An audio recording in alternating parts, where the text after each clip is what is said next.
신율의 뉴스 정면 승부 4부 시작하겠습니다. 오늘 4부 정면 인터뷰에서 만나볼 분, 제가 오늘 방송 오프닝에서도 말씀을 드렸죠. 국민의힘 나경원 의원입니다. 지금 전화 연결돼 있습니다. 의원님 안녕하세요. 네, 안녕하세요. 예. 더위에 어떻게 지내세요? 너무 날씨가 덥죠. 예, 저는 사실 저는 현장이 답이다 해서 또 가급적이면 굉장히 민심과 가깝게 소통을 해보려고 하고 있습니다. 그래서 많이 다니시는군요. 네, 그렇습니다. 예. 자, 윤석열 전 대통령이 이제 재구속이 됐고, 건강상의 이유를 들어서 구속 이후에 첫 번째 특검 조사에 불응을 했습니다. 강제 구인하겠다 이런 얘기도 하는 것 같은데 어떻게 보십니까? 절차대로 이루어져야 될 텐데요. 예. 또 특검이 지나친 망신 주기를 해서는 안 된다고 생각을 합니다. 어떤 면에서 망신이라고 생각하시죠? 네, 그러니까 이제 일부러 좀 강제 구인하겠다든지 최근에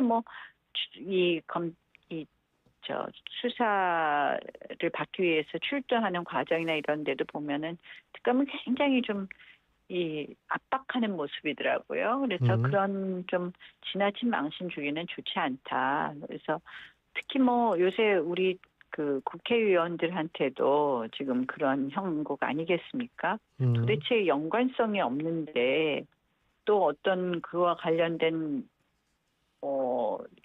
상당한 관련이 있어 보이지도 않는데 의원실을 막 압수수색해요. 오늘도 임종득 의원실을 압수수색했는데요. 예. 임종득 의원께서는 이제 예전에 안보실 3차장을 했었고, 그리고 그 최혜병 특검과 관련해서 적극적으로 협조하겠다는 말씀도 이미 하시고 여러 차례 이런저런 제출하거나 그런 것으로 알고 있습니다.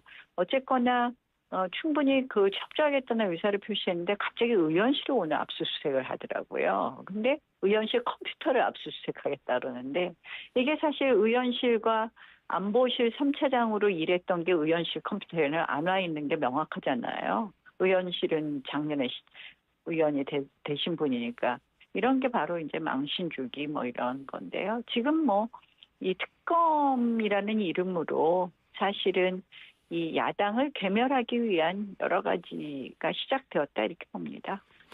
그 뉴스원에서 아까 2시 35분에 올린 기사 속보를 보면 내란 특검이 내란 특검이 얘기하길 국민의힘이 수사 대상이다. 현재 조사 계획은 없다.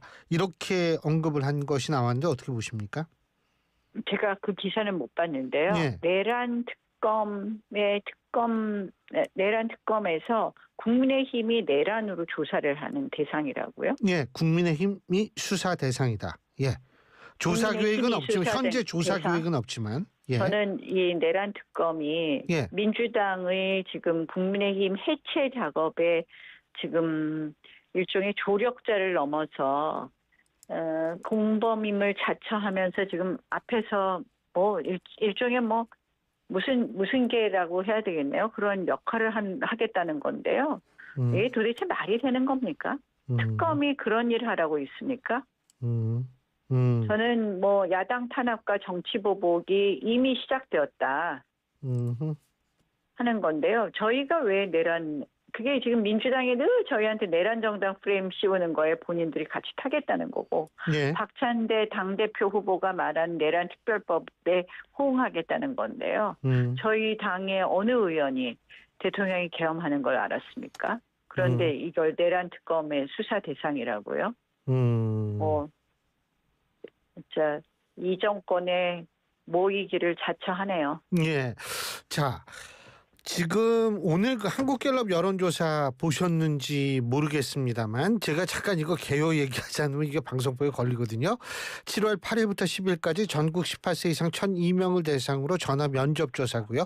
한국갤럽 자체 정례 여론조사입니다. 자세한 내용은 중앙선거 여론조사 심의위원회 홈페이지를 참조하시면 되시는 여론조사인데 이거 보니까 국민의힘이 19% 나왔어요. 근데 제가 주목하는 것은 10%대로 떨어졌다는 것 이외에도 사실 대구 경북 지역에서도 민주당한테 밀리고요. 70대 이상한테도 민주당에 밀리고 있습니다. 이 상황을 어떻게 생각하십니까?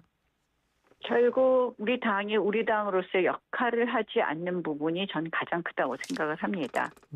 지금 뭐 이제 한쪽의 틀에서는 우리 당이 좀 고칠 거 고치고 해야 된다 이런 것도 있지만 한쪽의 틀에서는 야당으로서의 역할을 하라는 건데 지금 뭐 그동안의 인사청문회라든지 일종의 이재명 민주당의 폭주에 대해서 우리가 목소리를 못 냈다 이렇게 보는 것 같거든요.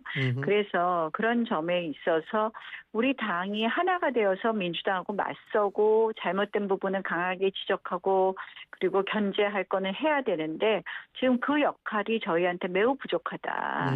저는 그걸 반증하는 여론조사라고 생각을 합니다. 매우 부족한 이유, 앞서 말씀 저희가 뭐 나경원 의원님께서 국민의힘 해체 작업의 공범이다 뭐 이런 식으로 지금 내란 특검 말씀하셨는데 어떤 특검 조사 대상이 됐기 때문에 의원들이 좀 위축돼서 그런가요? 왜 야당 역할을 제대로 못할까요? 뭐 사실은 지금 다들 뭐 조금 무력감에 빠진 부분도 있겠지만 지금 이제 당이 계속해서 저는 양축이 같이 가야 된다고 생각을 하는데요. 쇄신과 개혁도 해야 되겠지만 이 한쪽으로는 야당의 본분 역할을 해야 되는데 어떻게 보면 일종의 민주당이나 이런 데서 요구하는 이 쇄신과 혁신의 늪에 빠져 있다고나 할까요? 그래서 그런 것에 계속 빠지다 보니까 계속해서 과거 문제에 있어서의 갈등과 분열이 또 끊임없이 나옵니다. 그래서 이것이 저희가 지금 아주 고약한 프레임에 쌓인 것 아닌가 이렇게 생각합니다. 지금 것 아닌가. 네. 혁신 말씀하셨는데 윤희숙 위원장이 당원 당규 고치겠다라고 얘기를 하면서 이 윤석열 전 대통령과의 단절을 깊게 새기겠다 이런 식으로 얘기하지 않았습니까? 그죠? 그리고 뭐 당원에 명시한다. 그리고 사과도 했고요. 윤석열 전 대통령 부부의 전횡에 대해서 사죄한다. 라는 얘기까지 했는데 이 부분 그러면 이걸 자충수라고 말씀을 하신 걸로 알고 있는데 이게 왜 자충수라고 보시죠? 그러니까 이 생각이 굉장히 다르거든요. 우리 당 내에서도. 그리고 이미 대통령께서는 이제 이 탈당을 했는데 저희가 계속해서 이 분열과 갈등의 소지가 될 것을 자꾸 사과하자 그래요. 근데 이제 개헌 부분에 있어서 명확하게 우리가 사과를 했는데 이게 부족하다는 부분에 있다면 저희가 해야 된다고 생각을 하는데요. 이렇게 누가 사과하느냐를 따지면 전 끝이 없다고 봅니다. 또 어떤 분들은 사실은 민주당 폭정에 대해서는 아무 말도 안 하고 내부 총질만 했던 그런 분들이 먼저 사과해야 되지 않냐 이런 얘기들도 하시거든요. 그래서 우리가 이제 사실은 야당의 본분의 역할을 하려면 함께 하나가 되어야 되는데 그를 위해서는 이 서로 갈등할 수 없는 부분 결국 거기에 사과할 거는 하고 부족한 부분이 있다면 그 부분에 대해서 사과를 하는 것은 물론 모르겠지만 끊임없이 계속해서 어떻게 보면은 서로 다툴 수 있는 소지를 자꾸 꺼내는 주제는 좋지 않다. 그래서 잘못하면 사과의 무한 반복만 하게 되지 않느냐 이런 걱정이 듭니다. 근데 윤 전 대통령과의 관계는 어떤 식으로든 정리가 돼야 된다라는 얘기가 나오는데 그건 어떻게 보세요? 아니 그 부분에 대해서는 이미 저희가 계엄에 대해서 사과를 했고요. 그리고 이미 단절도 된 건가요? 탈당을 했습니다. 예. 이미 탈당을 하셨습니다. 그 탄핵 반대에 대한 얘기도 계속 지속적으로 탄핵 찬성파 반대파 계속 얘기가 나오는 것 같은데 이 부분은 어떻게 보세요? 아니 그래서 거기서부터가 갈등과 분열인데 지금 그러면 탄핵 그거는 때 저는 그 부분에 대해서는 굉장히 그 부분을 사과하자면 저희는 또 다른 분열이 될 수 있다. 결국은 우리가 지금 사실 다시 과거를 자꾸 돌아가서 모든 것을 얘기하게 되면요. 계속해서 우리 당은 하나가 될 수가 없습니다. 지금 하나 말씀하셨는데 전당대회 우리가 얘기를 할 때 탄핵에 대해서 왜 사과를 해야 되죠? 탄핵 반대를 한 것에 대해서. 그 전당대회 지금 이제 좀 있으면 하잖아요. 그죠? 전당대회 지금 친윤 분들은 장동혁 의원을 밀고 있다. 뭐 이런 기사 보셨죠? 그죠? 그다음에 안철수 의원은 출마 선언을 했고, 그다음에 김문수 전 후보도 뭐 출마할 가능성이 있다라는 얘기가 나오고 있고요. 이런 상황은 어떻게 판단하고 계시죠? 뭐 이제 각자 하시고 싶은 분들이 그 전당대회를 통해서 본인의 의사를 표시하고 국민들의 지지를 얻어가는 과정이라고 생각을 합니다. 저는 근데 이제 뭐 특정 그룹이 또 누구를 뭐 어떻게 만들어가고 이런 부분에 대해서는 조금 부정적이고요. 사실은. 음. 그러나 어쨌든 각자 본인들의 생각을 통해서 국민들의 지지를 받아가는 것이 필요하다 이렇게 생각합니다. 나 의원님도 많이 입에 오르내리던데 나 의원님 출마 안 하세요? 저는 사실은 지금 이 당이 놓여진 상황이 너무 안타깝고요. 특히 끊임없이 우리끼리 싸우고 옥신각신하게 되는 이런 상황이 결국은 지금 민주당이 마치 잘하는 것처럼 보이지만 결국 전 양두구육이라고 생각하거든요. 대통령은 협치를 말하지만 그들은 지금 내란 특별법 만들어서 우리 당 해체하겠다고 하고 일종의 역할도 나눴고요. 그리고 국회에서 법사위원장까지 모두 의장 법사위원장 다 차지하고 앉아서 자기들 마음대로 하면서 말만 협치를 하는데 여기에 대해서 지금 저희가 이 야당에 맞서지를 못합니다. 왜 여당에 맞서지를 못하는데요. 저는 이것은 결국은 여당의 일당 독주를 가져오고 그거는 고스란히 국민 피해가 될 것이다. 그래서 저는 빨리 이 사과의 늪에서 벗어나야 된다. 그리고 단절의 늪에서도 벗어나야 된다. 나 의원님은 안 나오세요? 그래서 전당대회. 저는 그래서 그런 과정에서 예. 어떤 역할을 할 수 있는지 고민해 보겠습니다. 책임과 역할에 대해서. 그러니까 책임과 역할에 대해서 고민해 본다라는 뜻은 아주 그 가능성을 배제하지 않는다 이렇게 우리가 받아들이면 되겠네요. 그죠? 아니 꼭 그렇게 보실 건 아니고 예. 책임과 역할에 대해서는 어떤 책임과 역할을 다하는 방법이 정말 다양하지 않습니까? 예. 예. 저는 제가 뭘 해야 되겠다기보다는 책임과 역할을 다양한 방법으로 고민하겠다. 일부 보도에 따르면은 그 나경원 의원님께서 김문수 전 장관을 또 이렇게 뒤에서 돕겠다 이런 얘기도 좀 보도가 된 것 같은데 그 틀린 얘기예요? 저는 지금 전당대회 과정에서 누구를 돕거나 내가 나가겠다든지 이런 입장은 전혀 아니다. 이런 말씀을 드리겠습니다. 지금 송원석 비대위 체제는 잘하고 있다고 판단하세요?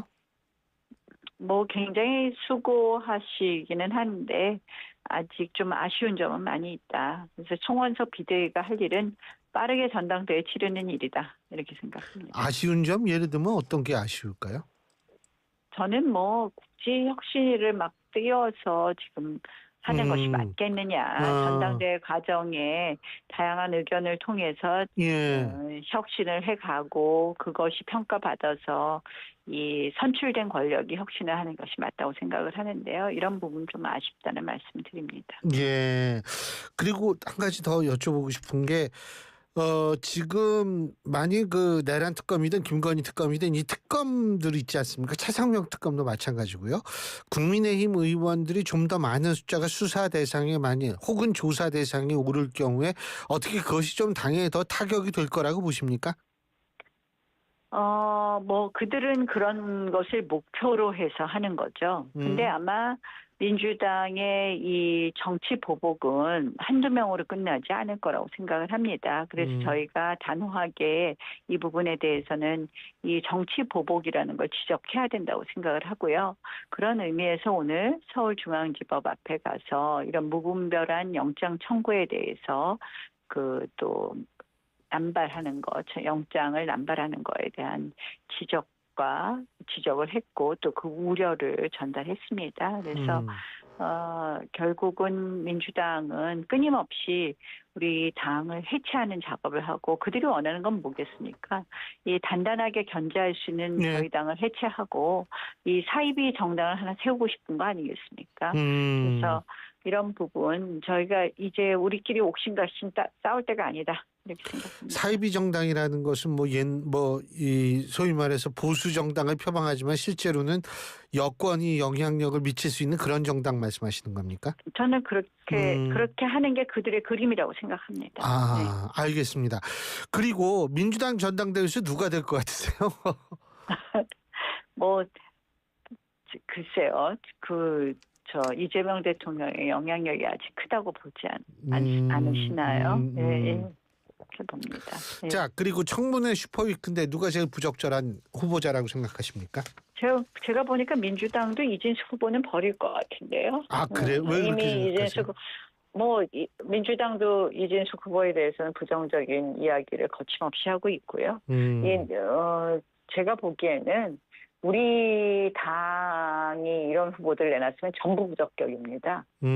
사실은 이 범죄자 대통령이 내놓으신 이 장관 후보자들 한 명 한 명 너무 심하지 않습니까? 온갖 비리가 다 있고 김민석 총리가 그 기준을 딱 보여줬는데요. 김민석 총리는 도덕성 문제를 넘어선 범죄 혐의를 우리가 유추할 수밖에 없거든요. 그래서 큰 기대는 안 했지만 좀 심하다. 근데 이번에는 좀 체계적으로 접근해야 되는 거 아니냐? 야당 의원들이요. 이런 얘기 나오는데 동의하십니까? 청문회 때. 아니 근데 지금 문제는요. 예. 지난번에 우리 청문위원들은 훌륭하게 열심히 했지만 예. 자료 안 내놓고 증인도 채택 안 하고 예. 그냥 본인들이 숫자로 그저 마음대로 하는데 저희로선 방법이 없습니다. 지금 자료가 안 와요. 저희도. 예. 잘 알겠습니다. 이 네. 더위에 또 너무 많이 다니셔서 더위 먹지 마시고요. 건강 관리 잘 하시기 바라겠습니다. 고맙습니다, 오늘. 예, 고맙습니다. 예, 감사합니다. 예. 예, 지금까지 국민의힘 나경원 의원이었습니다.